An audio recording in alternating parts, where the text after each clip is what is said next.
Picking up where we left off last time, we have just rang the first bell. As mentioned in the last video, you should have found a key that will lead us to the next area. The next area is actually a sub-area of the Undead Burg. It's the Lower Undead Burg. This Lower Undead Burg is a very small area.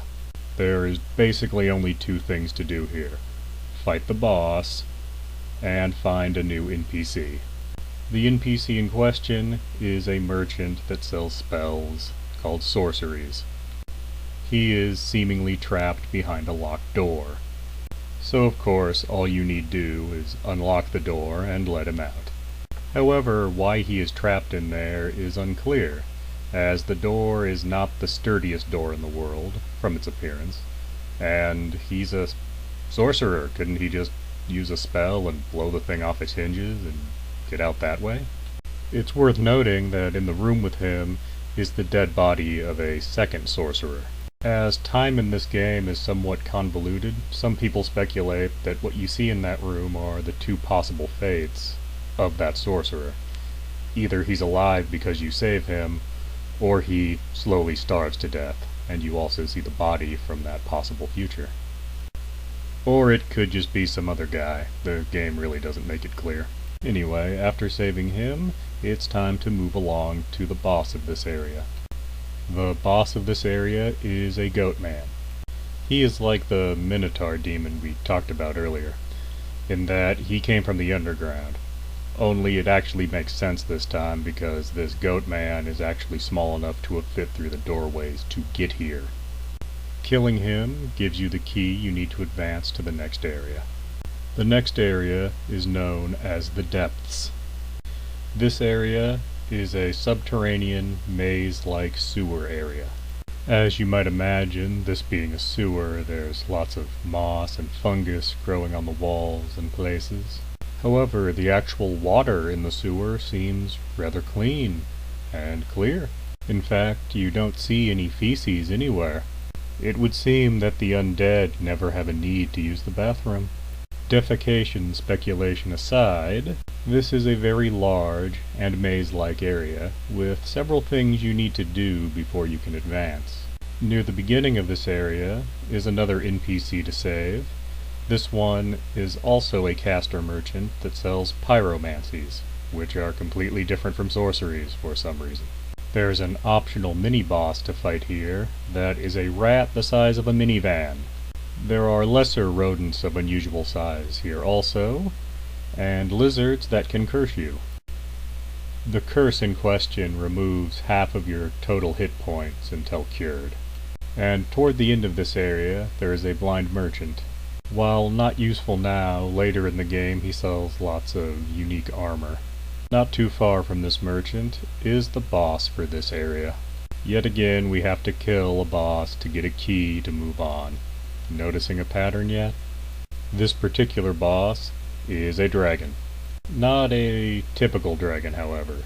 The entire front half of its body is one giant mouth.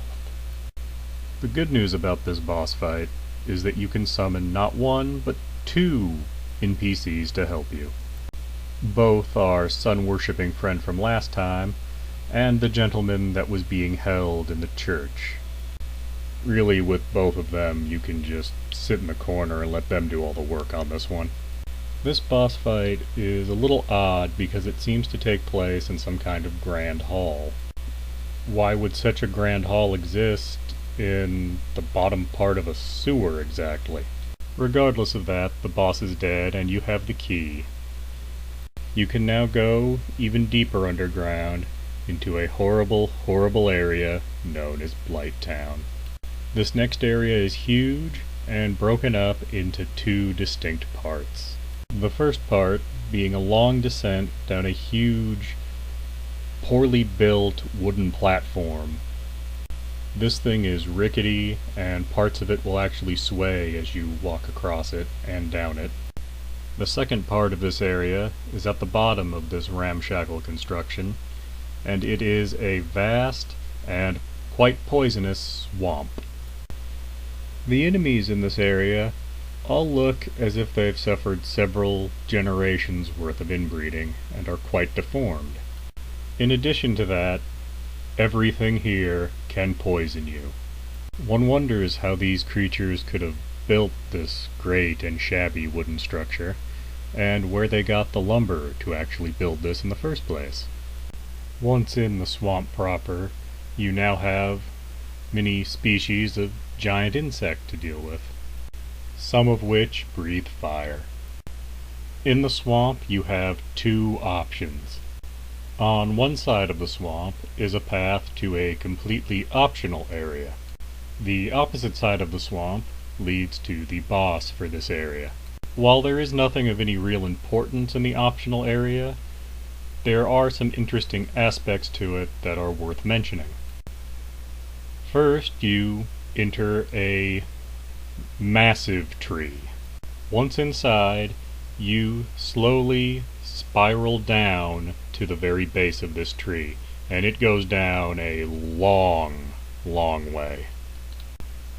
Once you finally reach the base of the tree and its roots, you can now step outside and onto a beach. You look up and all you see is a gray sky. There is an ocean completely surrounding you and the area you're on, and all there is in the distance are other gigantic trees like the one you just came down through. How this seemingly outdoor area is beneath two obviously underground areas is not explained. Is this tree holding up the world you are in? And does each of these other trees have its own world? Or do they all hold up the same world? It's unknown. That's all there is in this optional area. Just some unsettling questions. So now, let's trek back up that tree and to the other side of the swamp for the boss fight. This boss is a spider woman. From the waist up, it is a fairly attractive woman. From the waist down, it's a lava-belching spider. Kind of like a centaur, but the bottom half is a spider, not a horse.